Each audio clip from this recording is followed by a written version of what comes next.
पा रहा है। क्यों? क्योंकि वो भगवान के राह में नहीं है, भगवान के राह में नहीं है। वो कहाँ है? वो संसार में है, माया में है, इसीलिए वो दुखी है और आज भी जन्म ले रहा है। आज हम लोग जन्म लिए हैं ना, तो इसका मतलब पहले भी थे, आज भी हैं, और कुछ करनी ऐसी कर रहे हैं कि अगले जन्म की भी तैयारी कर रहे हैं। तो कुछ करनी ऐसी कर चलो जो कर सके ना हर कोई। कुछ कर्म ऐसा करो कि हाँ, हमको पता तो चले कि हमारा गोल क्या है, हमारा लक्ष्य क्या है, मनुष्य जन्म का लक्ष्य क्या है। मनुष्य जन्म का लक्ष्य ही सिर्फ और सिर्फ है भगवत प्राप्ति करना, अपने प्रभु का दर्शन करना, अपने माता पिता को जानना। हम लोग तो संसार के माता पिता को मान के बैठे हैं, वो हमारे माता पिता नहीं है। वो तो निमित्त साधन है। उनके भगवान ने उनके द्वारा हमारा जन्म करा के हमें इन 84 लाख योनियों से मुक्त कराने का एक साधन उनको दिया है। एक्चुअल जो मेरे माता पिता है वो तो हमारे राधा कृष्ण है, क्योंकि हम जीवात्मा, वो हमारे अंशी हैं, हम अंश हैं। उन्हीं की वजह से आज हम हैं। तो हम लोगों को गुरु ज्ञान ये देता है, समझाता है कि जो मनुष्य चोले का लक्ष्य है, ये लक्ष्य यही है कि भगवत प्राप्ति करना, और एक मन में जिज्ञासा हो कि मैं कौन हूँ, मेरा कौन। हमेशा इसके अंदर अपने मन में ये बात, ये प्रश्न चलता रहे, मैं कौन हूँ, मेरा कौन है, मैं कौन हूँ, मेरा कौन है। ये तो जो मेरे माता पिता हैं वो तो एक दिन छोड़ के चले जाएंगे, जो एक भाई बंधु हैं वो भी एक दिन छोड़ के चले जाएंगे, सब रिश्ते बट जाएंगे, फिर अपना है कौन। तब गुरु बताता है अपना कौन है, अपना तो भगवान है, अंदर बैठे हैं, अपना तो गुरु है, अपना तो गुरु है और कोई नहीं है। हरि गुरु तो दोनों एक समान है, वही तो हमारे जीवन है, वही तो हमारा जीवन है, वही मेरे जीवन है जिसको हम लोग छोड़े बैठे हैं। आज हम लोगों के पास इतने ग्रंथ हैं, भागवत है, पुराण है, गीता है, 18 पुराण है, सब है। हम लोग उसका कभी भी उसमें ज्ञान में जाते ही नहीं है, समझना ही नहीं चाहते कि एक्चुअल में लिखा क्या है। वो हमारा जीवन है। अगर हम गीता की भी कोई एक लाइन पढ़ लेंगे तब भी पता चल जाएगा कि हाँ, इसमें हमारा जीवन छिपा है। भागवत के भी प्रेम की एक लाइन कुछ पढ़ लेंगे तो ये भी पता चल जाएगा कि हमारा इसमें जीवन छिपा है। और हम लोग संसार में खुशियाँ ढूंढते हैं, कभी बाहर खा पी के, कभी घूम फिर के, कभी शॉपिंग करके, इसमें हम लोग खुशियाँ ढूंढते हैं। इसमें तो खुशियाँ नहीं है। भगवान कहते हैं मुँह को कहाँ ढूंढे रे बंदे, मैं तो तेरे पास, ना मैं मंदिर, ना मैं मस्जिद, ना मैं गुरुद्वारे, ना मैं चर्च, मैं कहीं हूँ नहीं, मैं तो तुम्हारे घट में हूँ। झांक लो अंदर, अंदर की ओर आओ, झांक लो।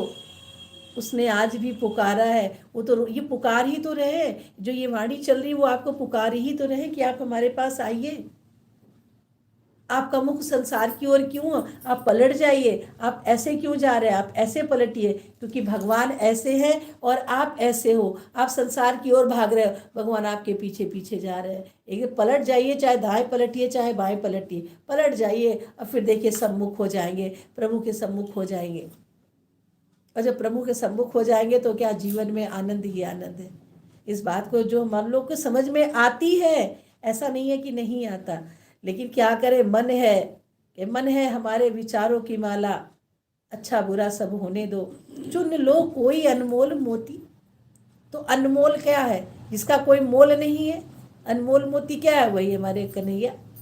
उन्हीं को चुन लो, उन्हीं को अपने जीवन में उतार लो, उन्हीं का रूप ध्यान करो।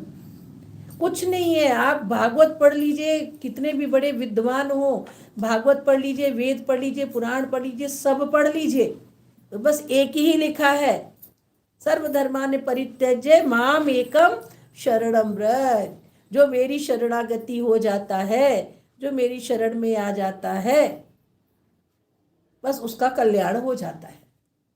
सब कुछ मन से छोड़ना है, शरीर से नहीं छोड़ना, मन से। हम लोग क्या करते हैं, ये काम नहीं करेंगे, इंद्रियों से छोड़ दिया, ये नहीं करेंगे, इंद्रियों से छोड़ दिया, और मन से पकड़े हुए हैं। मन से छोड़ना है। जिस दिन हमारा मन से छूट जाएगा उस दिन हमारा, और मन कहाँ लग जाएगा? मन से छूटेगा तो मन को कार्य भी देना है। मन खाली नहीं बैठ सकता, वो हर पल हर क्षण वो कर्म करता रहता है। वो निद्रा अवस्था में भी कर्म करता रहता है। वो दोनों समय जागृत अवस्था में भी और सुषुप्ति अवस्था में भी वो कर्म करता ही रहता है। तो उसमें आपका इतना अभ्यास होना चाहिए कि वो निद्रा अवस्था में जैसे आप स्वप्न देखते हो तो उस स्वप्न में भी राधे कृष्णा राधे कृष्णा राधे कृष्णा करें। जब वो जागृत अवस्था में आप आके इतना उसको अभ्यास करा दोगे मन को कि हर पल हर क्षण रूप का ध्यान करते हुए राधे कृष्णा करो, तो फिर वो जब तुम सो जाओगे तभी तुम्हारे अंतर्मन से राधे कृष्णा चलेगा। आपने देखा होगा कि कृष्ण कृष्ण कर रहे थे, अर्जुन जब वो सो रहे थे, वो सो रहे थे और उनके एक एक रोए से कृष्ण कृष्ण की आवाज आ रही थी। ऐसी अवस्था हम लोगों की हो जानी चाहिए। वो हमारे पर कृपा करेंगे, वो कृपा निधान है, वो करुणा निधान है। वो हमारे पर कृपा करेंगे कब? जब हम अपने मन को मोड़ेंगे। कैसे मोड़ेंगे? मोड़ आप नहीं सकते, मोड़ उनके नाम में सकते हो।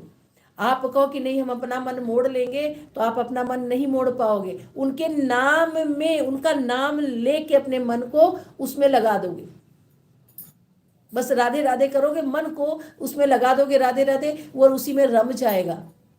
मन अनंत जन्मों से प्यासा है। हम लोग हर समय भोजन देते हैं, अपने शरीर को भोजन देते हैं, कभी मन को भोजन दिया? मन का भोजन ही है राधे नाम, मन का भोजन ही है कृष्ण नाम। देखिए वो कितना सुखी, इतना शांत हो जाएगा कि कभी भी आंख उठा के भी नहीं देखेगा। वो हर पल हर क्षण अपने आनंद में रहेगा और आंख बंद करके हर पल हर क्षण क्या लेता रहेगा? राधे राधे राधे राधे राधे राधे करता रहेगा।